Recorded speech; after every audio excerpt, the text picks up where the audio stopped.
We're on the River Itchen in Hampshire today, one of the headwaters of this very famous trout fishery. Unfortunately, this section of river has been performing really poorly for wild brown trout. Number of reasons for that.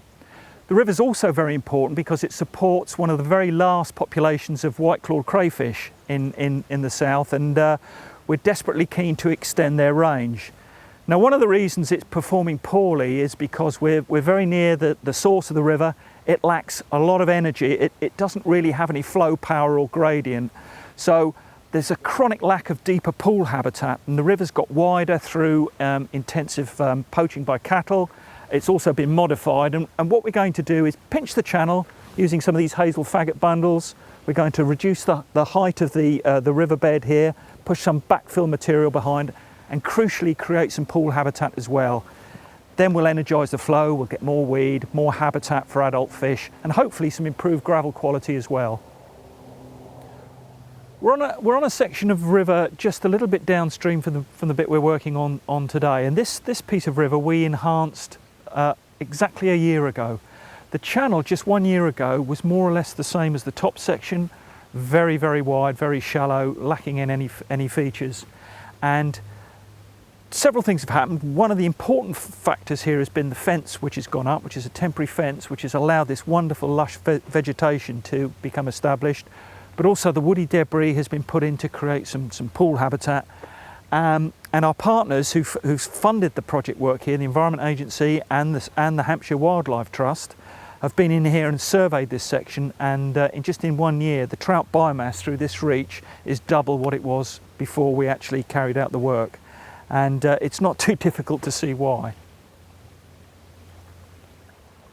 This is one of 4 or 5 flow deflectors that we put into this section of channel last year, and we deliberately used sallow live goat willow. So we've used root wad sections, but even trunk sections, and initially staked it in. But as you can see a year on, this is actually live. It's a living tree, and it will be setting roots into the bed. It's created this lovely area of holding water just above it, which is sometimes unusual for a flow deflector. Be a great place for a fish to lie, not easy to fish. But of course, when you put a flow deflector in that's living, it looks so natural. You don't have to worry about any of the stakes that support it rotting away and the thing shifting. The only thing you have to bear in mind is that you might have to come back in a year or two's time and give it a trim up. But there's no such thing as a do-nothing option. There's always maintenance to do on these sections of river when you enhance them. But crucially, this is giving this whole area a massive amount of diversity in terms of depth and flow patterns. So for me, these work fantastically well. This section of channel we improved exactly a year ago. This was exactly the same as the section above, typically very wide and shallow. And we've created this diversity by first harnessing extra water velocities in this section running down into this pool habitat by installing some faggot bundles to pinch the channel.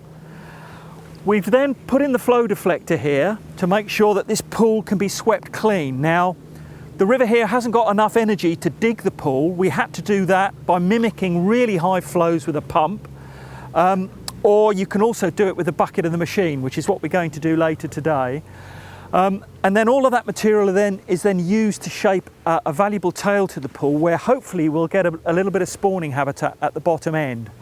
And all of this diversity, as I say, we've created in a single day, and it's taken a year to settle down.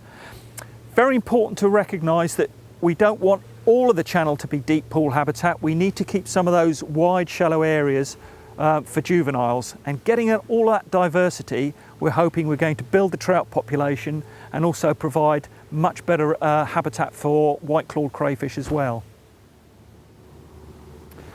This is the section of river that we're going to enhance, and you can see we've created this new bank line here with this line of hazel faggot bundles supported behind some chestnut clefts.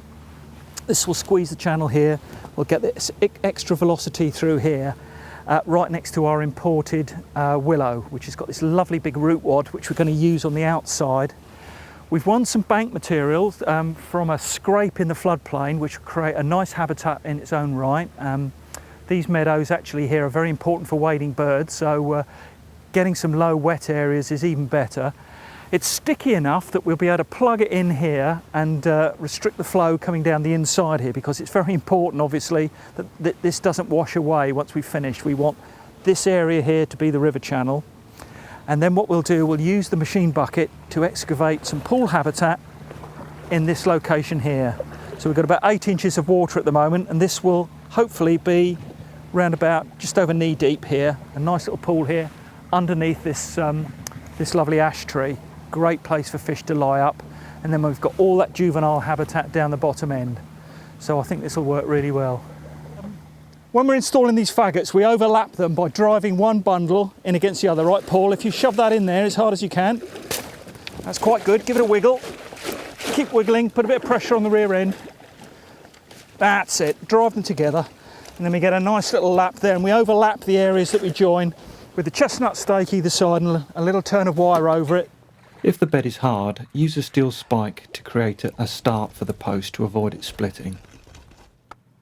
Once the post is down a little way, notch the post with a little saw or a coppicing tool just to create a little notch so that the wire doesn't ride up. Take a turn or two of galvanised wire around the post and over the faggot, a few twists, and then drive down the posts just to put a little bit of tension in the wire.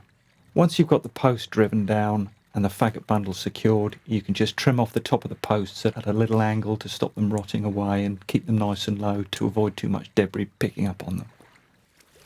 Okay, we're just cutting a little notch in the bank out using a mattock or a spade just to key the faggot bundle in.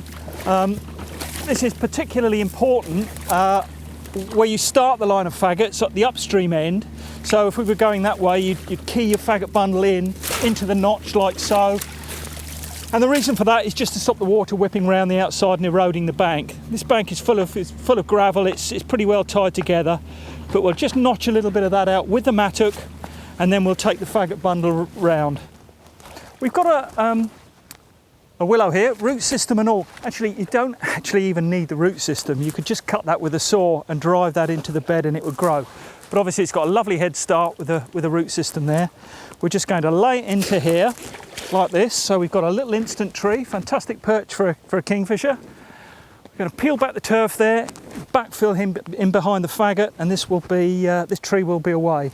But these are incredibly resilient, the willows. They do need a little bit of management, but the other good thing as well, they'll provide areas of shade, and if you want to control weed growth, they're a good way of actually limiting how much weed you get in certain areas, and these are great over pools. We're not going to have a pool here, but it just creates a bit more diversity.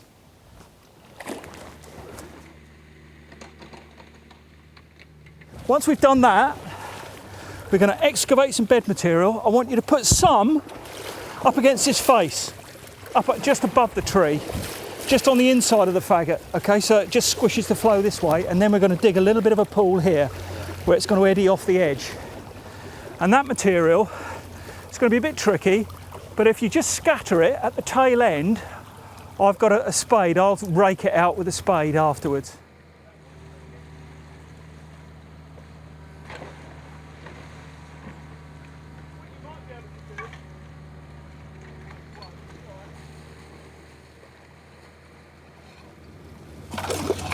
So here we are, we've got our instant pool and we've got our lovely live willow which will take root. We're going to put a couple of stakes in here to secure it, to make sure it doesn't blow away in the winter. And the machine has excavated the gravel here just over knee deep, up to about the thigh, perfectly deep enough to hold a couple of trout in comfort here. And the wonderful thing is, the material that we've won, this gravel, we're going to make this lovely ramp of gravel at the back, which should be brilliant for spawning.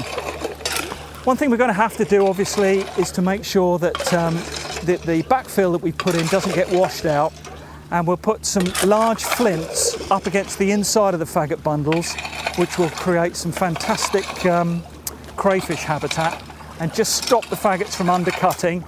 We'll get some root systems going in here, and hopefully this will all vegetate up, and within one summer it will be nicely knitted together. But I know this might seem a modest depth for a pool, but on the Candover this is deep water, and this will be a great place for a trout to reside. The basic principle behind this little project is to create a sustainable pool where an adult fish can sit comfortably pre and post spawning.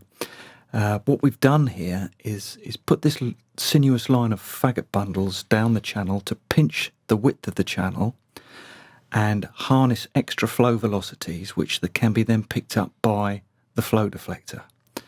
Now, as you can see, the flow deflector is a live willow, and we've used the root wad outwards, which might seem a bit strange, but the reason for that is it's got great complex structure and just sits the trunk up off the bed slightly so that we can get a little bit of undershot scour from the flow, which comes underneath the tree next to the roots and then mixes with the flow around the outside of the root wad and sweeps the pool clean. Now, the pool itself is created in this case with the bucket of a machine, and we've used the gravel then to create a nice loose up ramp at the tail of the pool, which will be a fantastic spot for spawning. Some of the material we've also used to put against the base of the faggot to stop it undercutting, but also to create little microhabitats for small fish and crayfish. This should provide a fantastic habitat for fish of all sizes.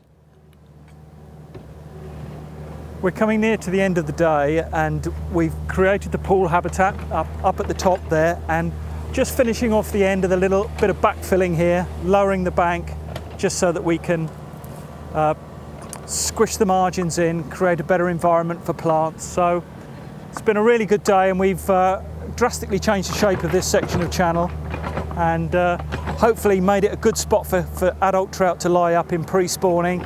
Nice little bit of spawning habitat at the tail of that pool. So very pleased with the outcome.